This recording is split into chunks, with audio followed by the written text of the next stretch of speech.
Okay, my name is Jen, and my YouTube channel is Jen West, JENNWEST, The Real, THEREAL, and it's still a little bit hard to find if you search me under that, so you can add the word defense spelled with a C onto the end and search that in YouTube, and you can find my YouTube channel. I've been banned from putting any more videos out until August 10th, and they'll probably ban me again after that. But I have some links. I'll put some links in the description where you can find some other videos of mine. So today I want to explain in a different kind of way, using some different visuals, how sovereignty in America works. So this is not the same kind of sovereignty that you would have if you were in an empire or in a kingdom or anything like that. The type of sovereignty in a republic works differently. Okay, so the way we have sovereignty in America, it comes from the bottom up. And the people here in green have all the sovereign power.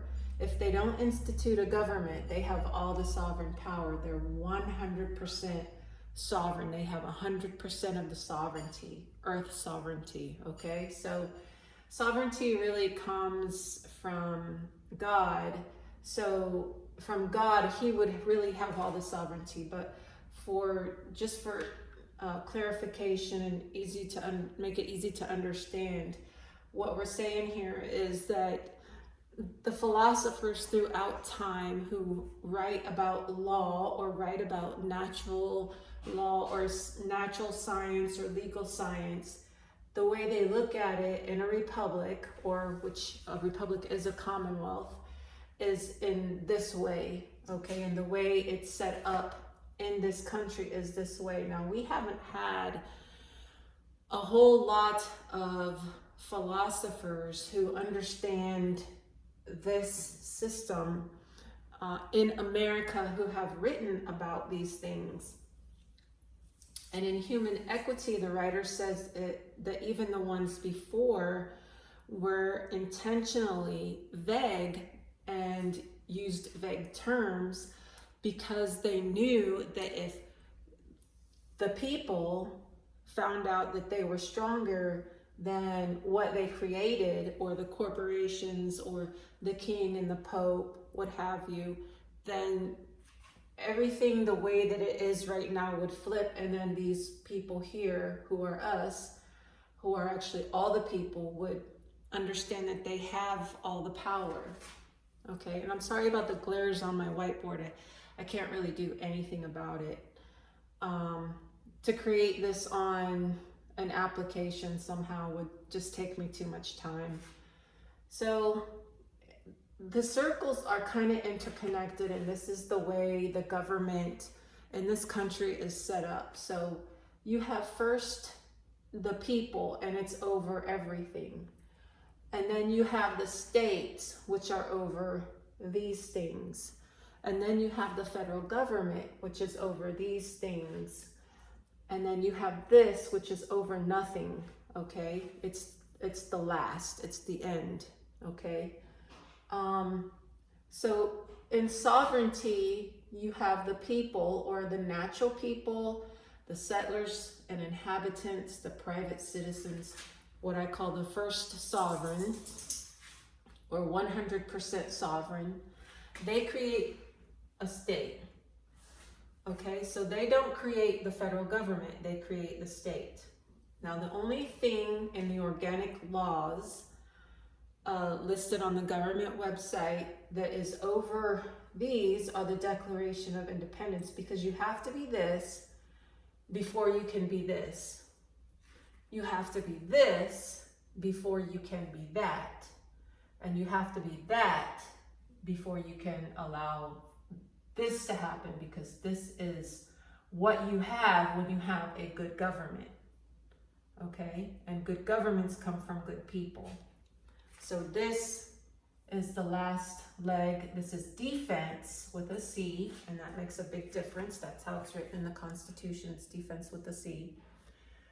this is the last time, okay? And this is our military. So people will say the natural people are under the control of the federal constitution, and that's not true. Because the natural people didn't create the federal government, they created the state, an independent state, okay? This is the way it works. There's no other way for this to work unless you're in a different type of government, like a kingdom. In a kingdom, the king gets his power from the Pope got it from Jesus got it from God. It comes from the Pope, and then it works its way down until you have these at the end, and they basically don't have any sovereignty left to them once the king and the Pope takes it all, okay? They make sure that they take it all for themselves. And that's basically what this federal government has been doing since at least 1863, since the Civil War, Lincoln and his time, okay? So the natural people created the independent state. The independent state is the institution of a government for the independent people, the private citizens, the sovereigns, the settlers, the natural persons, okay?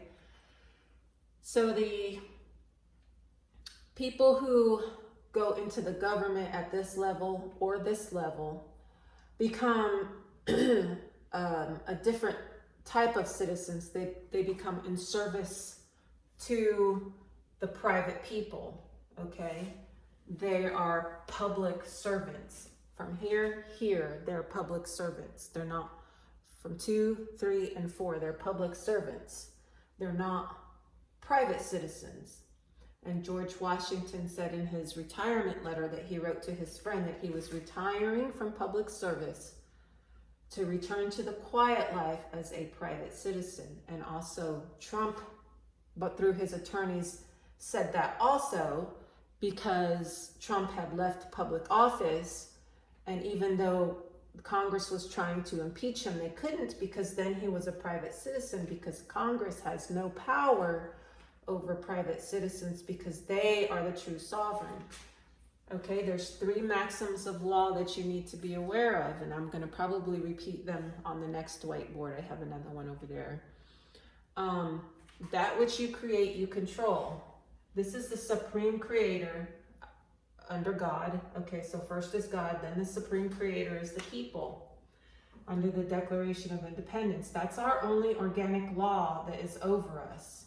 Okay, when we create a state, we institute a government which has to abide by its organic laws, which is the Constitution. They're supposed to follow the Constitution and Bill of Rights. Federal government, same thing. They're supposed to follow, these 2, 3, and 4 are supposed to follow the Constitution and are guaranteed a Bill of Rights. We don't have a Bill of Rights. We have all our rights because we are natural persons under God. That which you create, you control. This is our first maxim. So God created the natural people of the earth. They created a government. They control the government. So 1 creates 2. This is all the people, and this is the first state that they created, the independent state. Okay? They control that. Now the states all got together, the independent states, and they created a federal government for defense purposes. That which you create, you control. So number 2 is supposed to control number 3. The independent state is supposed to control the federal government. Okay? Now the federal government is at the seat in Washington. They are incorporated as an assembly, and an assembly is a corporation. It's a thing, a legal entity moved by real people, but they're legal persons, okay? So the corporations are the legal persons, okay? They are moved by something real because you have to be over here first, and then you create things and you move them. They don't move on their own. They don't create it themselves. They're just words on paper. They can't do anything without people moving them. Okay? So the independent state is an institution by the natural people for in their legal capacity as persons. Persons in law are legal capacities, and that means they're artificial or they're fictions, okay? Because they're created on paper. What they do is on paper. They are real people, but their corporation is a paper, like a constitution, okay? Then they created the federal government. The federal government is an institution, a federal government for defense with the C purposes. They're legal persons. They're an incorporation as an assembly or Congress assembled is what they call themselves. When they do that, they are giving themselves a title. And when they give themselves a title, they can then capitalize union and united in United States. They can then capitalize it because now they're like incorporated and they have a title and they have a corporate name, okay? So, and they are at the seat of government, and they are, number 3, the seat of government, they are we the people, okay? That's in one of the congressional records, all right? So it's them, they are we the people, number 3, but they are instituted by these, the independent states. The independent states institute the federal government, and they are we the people. We are not we the people because we're private. We can't be both private and public. Okay, so this is what we are, and then we create a public, and that which you create, you control. So the independent state and the federal District of Columbia and the military, these people had to give them the lands to do all this. They had to let them have some of the lands because the settlers, inhabitants, and natural persons, the earth belongs to them, number 1, okay? And then we let them have some, and they let them have some, and they let them have some lands. So the landlord, this is the landlord for this, this is the landlord for this, this is the landlord for this. You cannot be the landlord and the tenant. That's maxim number 2, okay? Maxims are absolute truths. They've been around for hundreds, sometimes thousands of years. They're like the 10 commandments in the legal system, okay? In the law system, under God's law. You can't argue with them. You can't fight them. They're there. They'll always be there. They've already proven themselves to be good law, so they're going to stay here forever. The landlord cannot also be the tenant, okay? There's a third one that says that the master cannot also be the servant. So this 1 is the master of 2, 2 is the master of 3, and 3 is the master of 4, and 1 and 2 lend 3, number 4. They lend them, okay? So 1 and 2 are supposed to give people to the federal government for being the officers and employees. So they're supposed to come from here to work for this. Okay, so 1 makes 2, 2 makes 3, 3 makes 4. Now, 1 does not make 3. Okay, 1 cannot make 3. 1 private cannot also be public. The private cannot be the public. Now you act in a capacity in the public when you leave your private life and go into public service. Okay, you leave here to go here or here or here. So whenever there's a war, and during the Revolutionary War and the Civil War, because these two are like connected through militia, okay? This and this makes the militia, and it goes through here, but it all this comes from here, okay? So this makes up the militia. The private people make up the militia. That's why during the war they were called privates. during the Civil War and the Revolutionary, because they were private citizens and they comprised the militia. Okay, they were not legal persons, they were private citizens. Okay, so nowadays when you have officers and employees of the military, they're federal citizens, they have an oath, they have a membership, they're in service, they're in like constant service. They're not militia, they're military. Okay, the officers are supposed to have a commission. Okay, employees can remain employees, but only under good behavior. Okay, and I'd like to point to you that in the Constitution, the members of Congress and the President are required to be citizens of the United States, but the officers are also, but the judges are not required to be citizens of the United States. So I think that's because the judges are employees and elected, and then the federal citizens are appointed through the court of record. So the federal citizens are required to live on the federal lands, if that makes sense. But these are public, this is private. When we go to war, the privates join in as the militia to work under the military officers, and they become privates. Okay?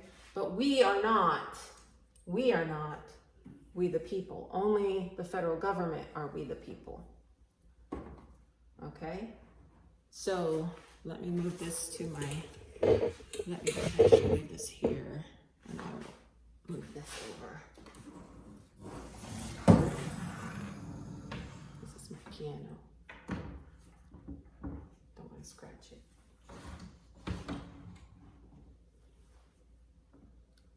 Okay. Pop this up a little bit. Okay. So here, it's basically the same thing that I just showed you. So we had 1, 2, 3, and 4, and the colors still match just for clarity. But under 1, this is the private people directly from God. They have all the sovereignty. They create governments.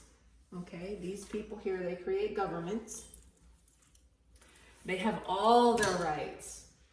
The Declaration of Independence says they have all their rights. Okay, now when you join into one of these institutions or assemblies, you only have some of your rights. But those rights are listed in the Bill of Rights. We don't have a Bill of Rights because we're free, sovereign, and independent. We have all of our rights. Okay, we have all of our rights that are intrinsic to us. Intrinsic has a prefix, in, right? And in means it's in you, it's part of you, it can't be taken out. So intrinsic means that it's in you and it can't be removed. So if your rights are inalienable, they're part of your humanity. If they're part of your humanity, why do they try to give you only 10? Why is it the federal government says, well, you have a Bill of Rights, you have the right to arms, you have a right to speech? No, I don't. I have all my rights. All my rights are over here because I'm a private citizen. I'm free, sovereign, independent. I'm a settler of the land, an inhabitant, a natural person. I'm an individual, not a class of people. These are classes of people. I create an independent state for myself, which is here, okay, along with my fellow private citizens and free, sovereign, and independent people. These people can only do what they're told to do. From here on out, they can only do what they're told to do. They can only do what's in the Constitution, what these people say that they can do. These people, 100% sovereign. They give a little bit to them so they can do some stuff. That doesn't mean that these people come back and tell us what to do. We're private. They don't tell us what to do. We tell them what to do. They're public. Public means that they're in the eye of the people. Okay, they're watched. They're transparent.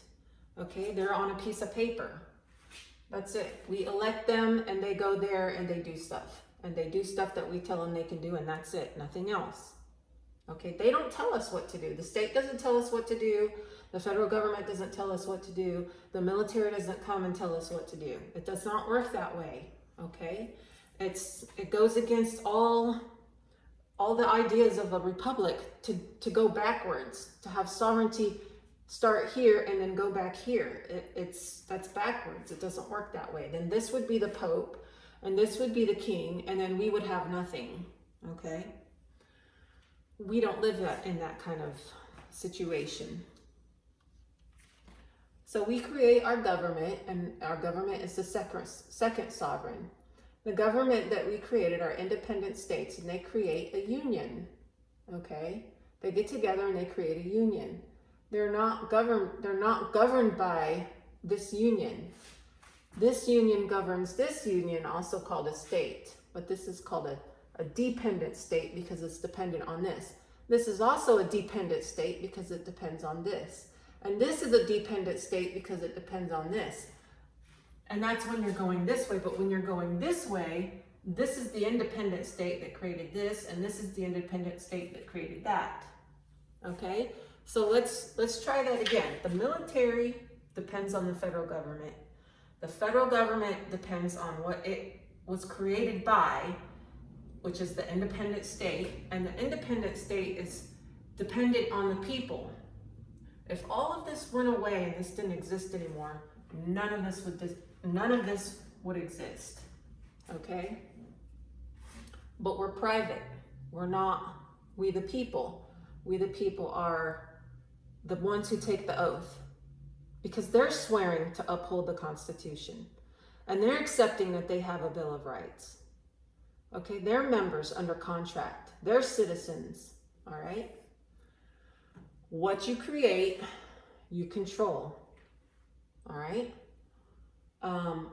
What you give lands to, you become the landlord, and they become the tenants. This is a tenant, this is a tenant, this is a tenant. They're supposed to be controlled. Okay, since 1863 or so, they've tried to turn it around, and we're all been brainwashed. So don't be brainwashed. Don't be one of those people that keep saying, I'm one of we the people, and I'm flying the flag for the military because I want to be under their control. And I'm a citizen of the United States, because you're not. You're a private citizen. These are public citizens. And the United States is the federal lands and lands purchased for defense. Okay, it says that in the Constitution. I don't know how people are so confused. But we are not we the people. The people that make this up, who are in the district where they have jurisdiction, which is power and authority, who are federal citizens, they have to be, according to the Constitution, federal citizens. The representatives, the senators, the president, they have to be federal citizens. How do they become federal citizens? Well, they apply in the state, in this state, this number 2 in charge. They go here and they apply and they say, we want to be federal citizens. And then the court here says, well, have you been an employee for 2 years? That's what the first naturalization laws said. It said, have you been an employee for 2 years with good behavior? If yes, then you can apply to start your time to be one of these, to be senator, representative, or president. Okay? So you have to be here, you have to be here, apply to be here, and then once you're here for so long, you can be elected to go here at the seat. I didn't write the seat.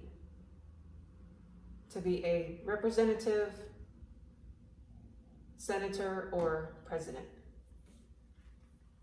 Okay, so first you apply to be, you don't have to apply, but you get a job on post as like a clerk for a major or something. This is back in the old days. This is back in the 1700s, 1800s. I live here, okay, and I want to go and be an employee on federal lands, because the federal lands were given to the federal government by the states, because this is the landlord and this is the tenant. And then he became the landlord of the lands they purchased and the military became the tenant. These are all states, though. They're all considered states. It's just a general term. It just means your situation, your status, okay? State, that's what state means. So when you look in the Constitution, you see this gave up some lands for this. These people applied in this court to become employees and members so that they could start their time to be elected into this state. Okay, so they went from this state to this state to this state controlled by this state. Actually, originally, this state controlled this state.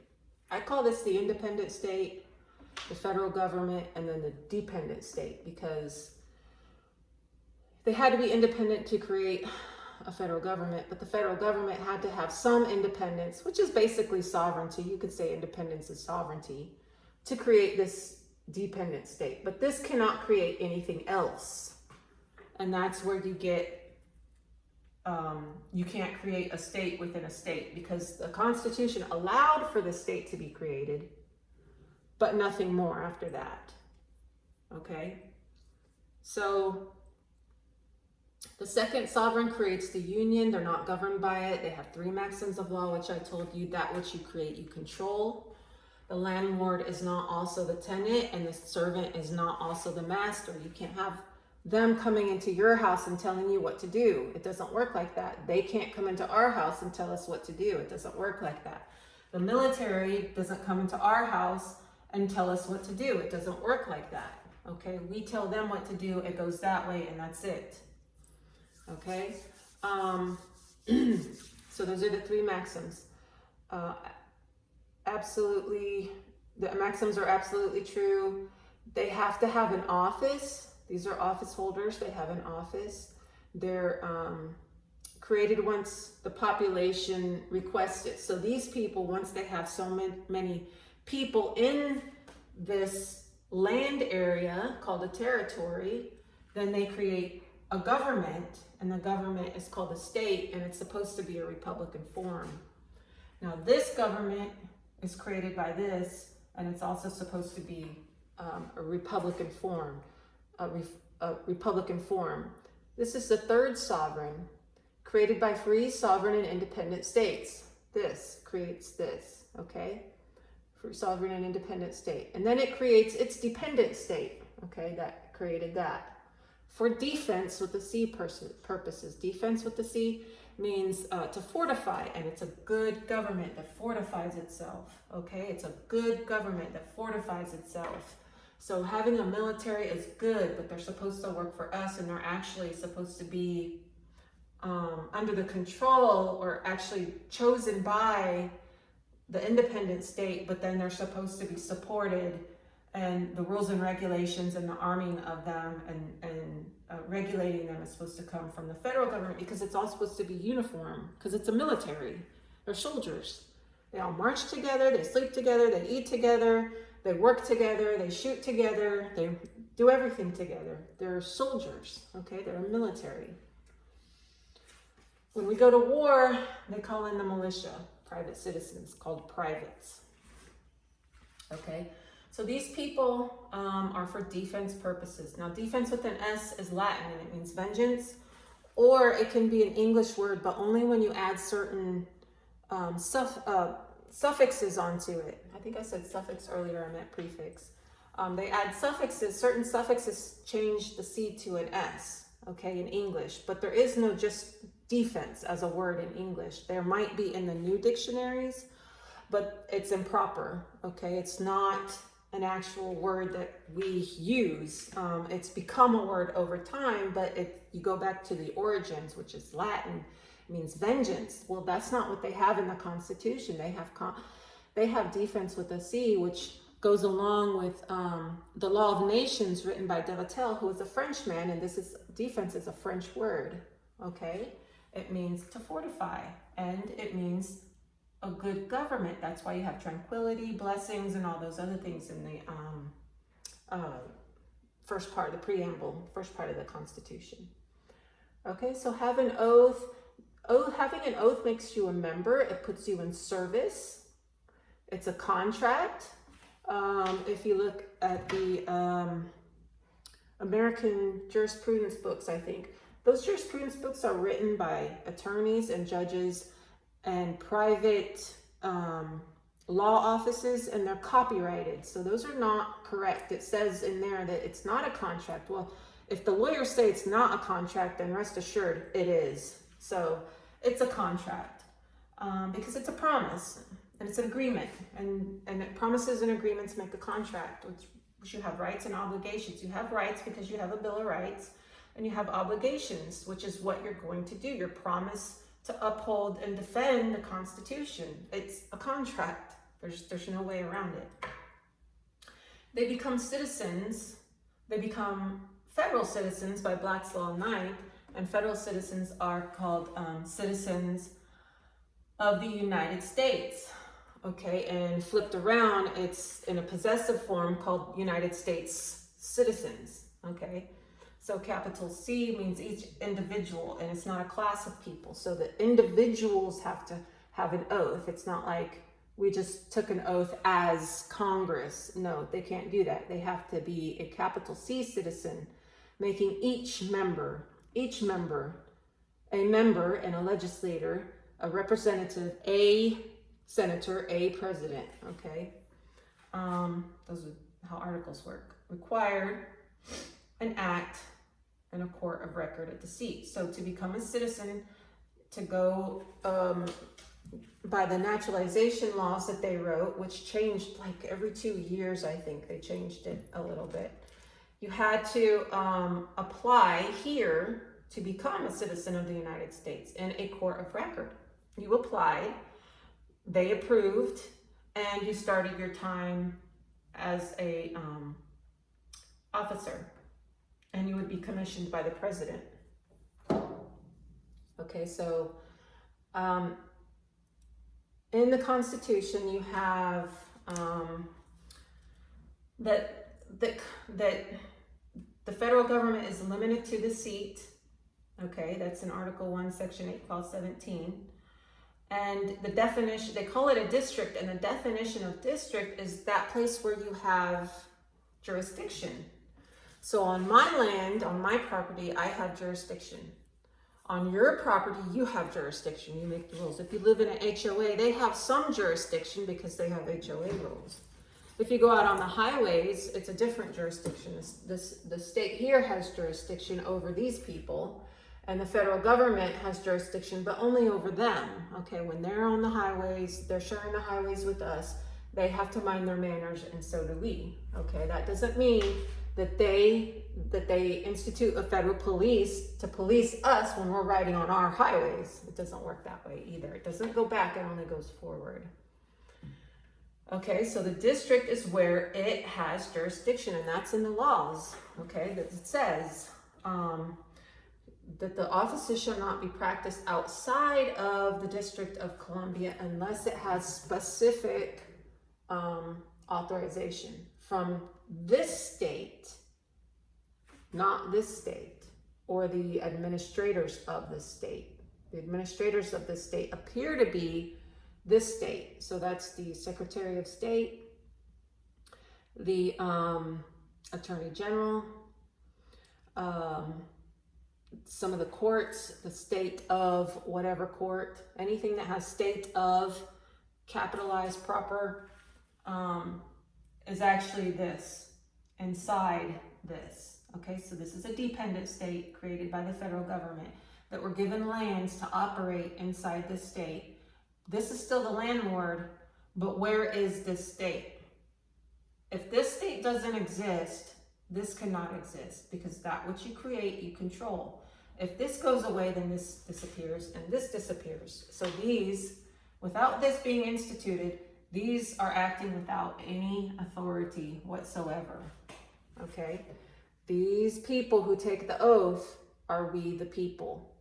And Congress assembled, okay? Because Congress assembled let's see, I didn't write it down here. Congress assembled is an assembly, and assembly is in a corporation.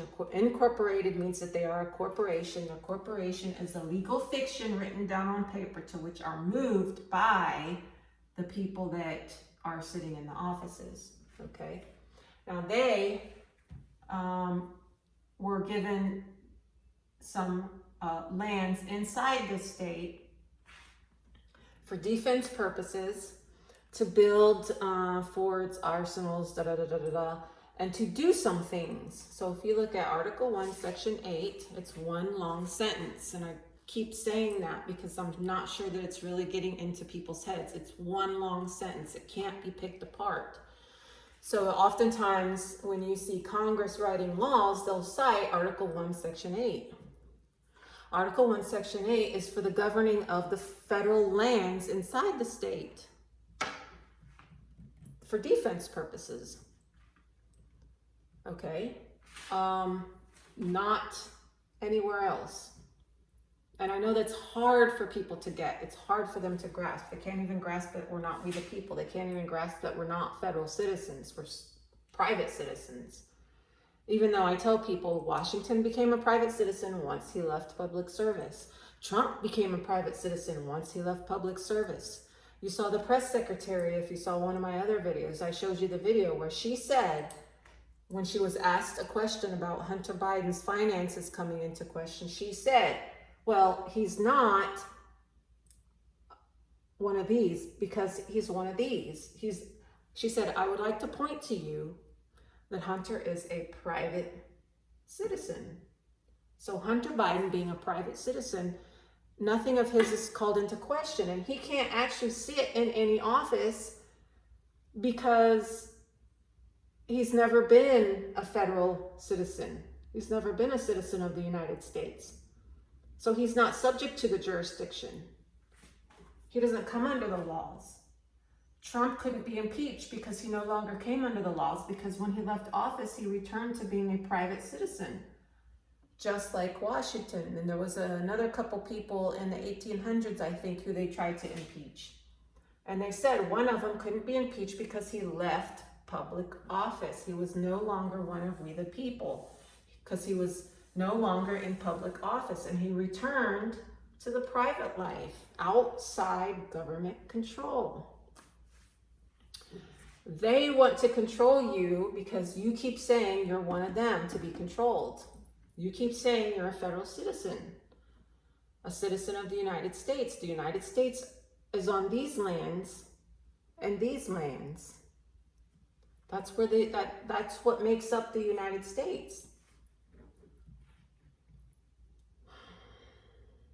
I mean, just let that sink in.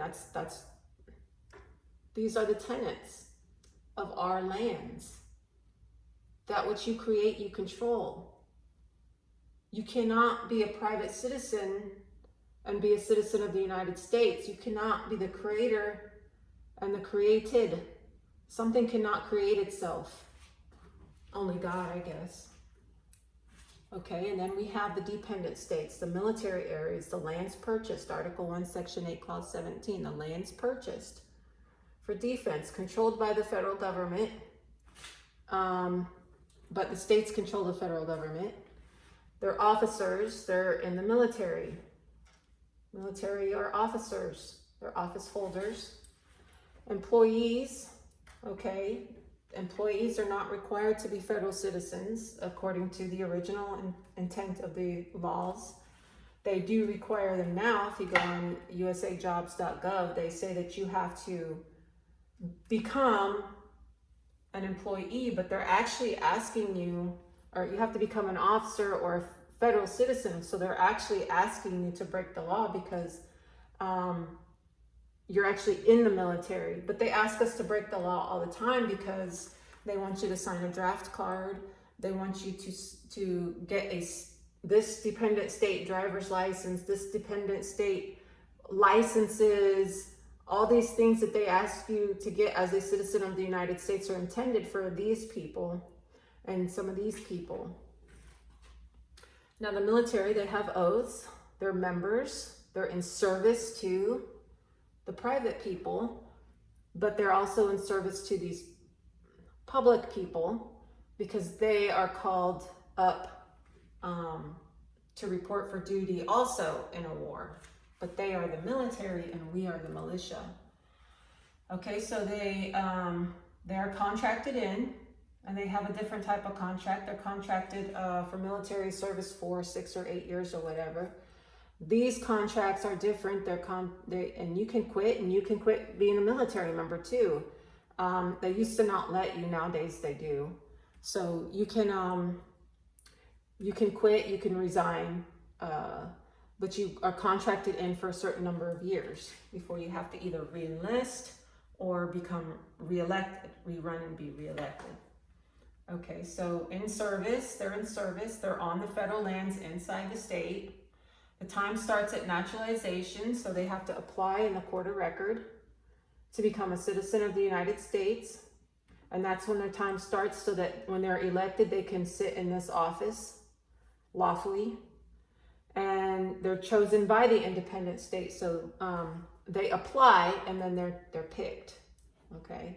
And these people are required to live and work on federal lands. And the reason why the 14th Amendment was passed was because these people, the Constitution only gave the federal government the right to build certain buildings and do certain things. That's part of the contract. Everything is in the contract. Anything outside of that, they're not allowed to do. But they have split their offices into two, one contract and one constitutional. And they say, well, the Constitution allows us the right to contract.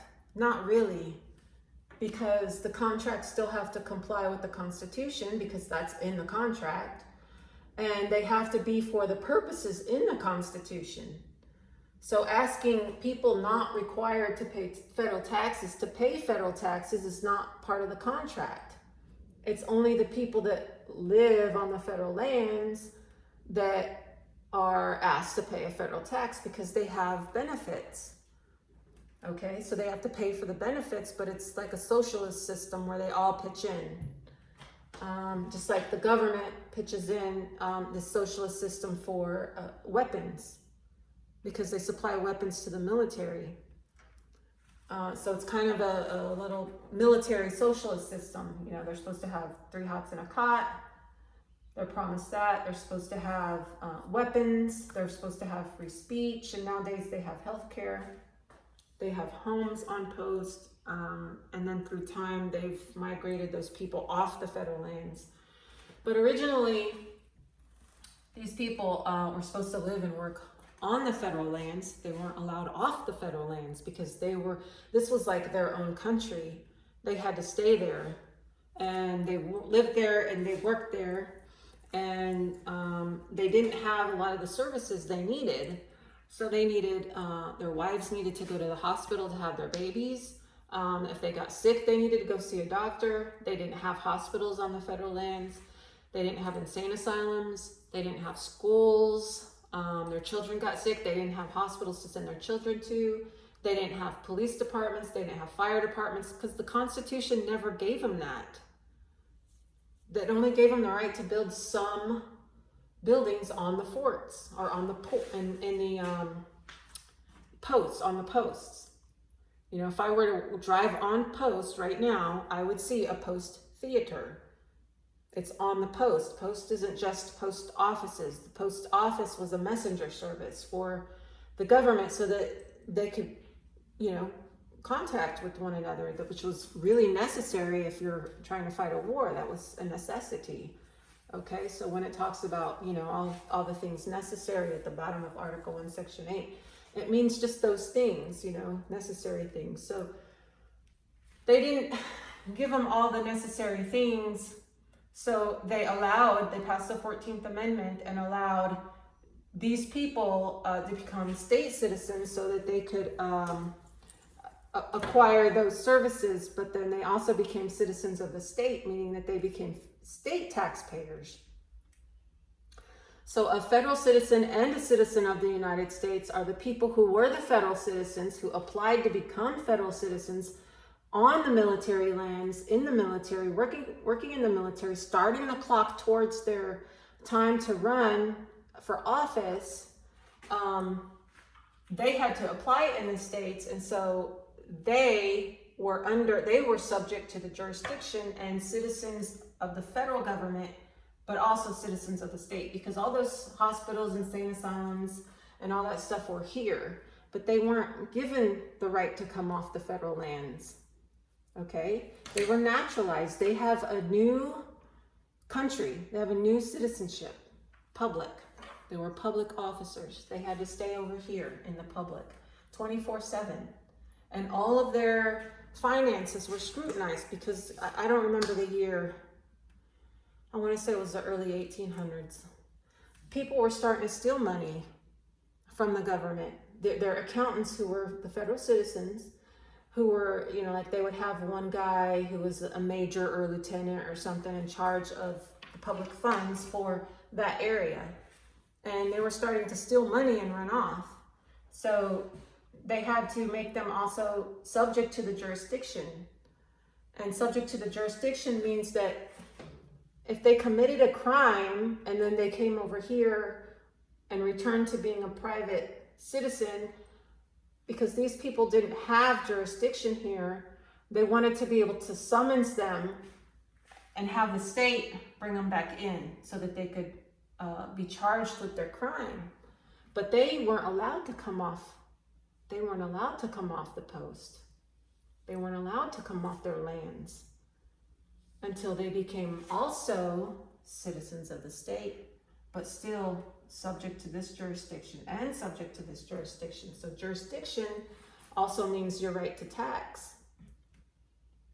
So a federal citizen was federally taxed, but when he became a state citizen and used state service, he was also then taxed by the state and subject to its jurisdiction. So he sat, which is the situs, called situs, he sat, his situation was here and here. That was his status. He was state and federal and subject to both jurisdictions. So when he stole the money and came off the federal lands, they summoned, and because he was also a state citizen, they could send him back. They could send him back to stand trial. The federal courts apply here. The state courts apply here. Okay? The federal courts may be in the state, but they don't apply against private people. Okay? So, I think that covers it. This is now, I think, 47 and a half minutes. I'm not sure how I'm going to be able to upload this, but I'll get it out somehow. And so I hope that you all understood. I'm going to show this again. And I hope that you all understood this. Take it down.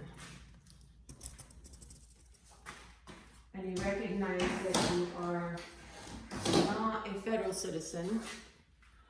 You're not an officer or employee. You never went into a court of record and applied for citizenship for federal employment, or to be an officer or have an office or become an office holder on federal lands. You're not one of we the people. You're one of we the private citizens, because if you become one of we the people, you're changing yourself into individual, free, sovereign, and independent, into a class. Okay, and then once you become this class of people, you're subject to the jurisdiction. You're subject to federal laws. Okay, so many people, they don't want to be subject to federal laws, yet they claim I'm one of we the people. Well, if you're one of we the people, then you're a federal citizen, you're on the dependent state lands, and you're subject to the jurisdiction. And you're not. There's definite lines of separation between all of these, okay? And we need to know where those are so that we can get back to being free, sovereign, and independent, and reincorporate our true state representatives, not these governors and legislators who keep, going along with whatever the federal government says, because that's definitely not what was intended. That's just some Civil War era bullshit that they have shoved down our throats for well over 100 years now. And we need to wake up and realize that we're here and we can end this anytime. Anytime we want, we can end that, including the Federal Reserve banks. And they do have laws on the books for this actual thing happening and ending the Federal Reserve banks. I was just looking at that the other day for bankruptcies or and ending. The Federal Reserve Bank can end itself, but it's going to have pressure from us. We're going to have to let them know.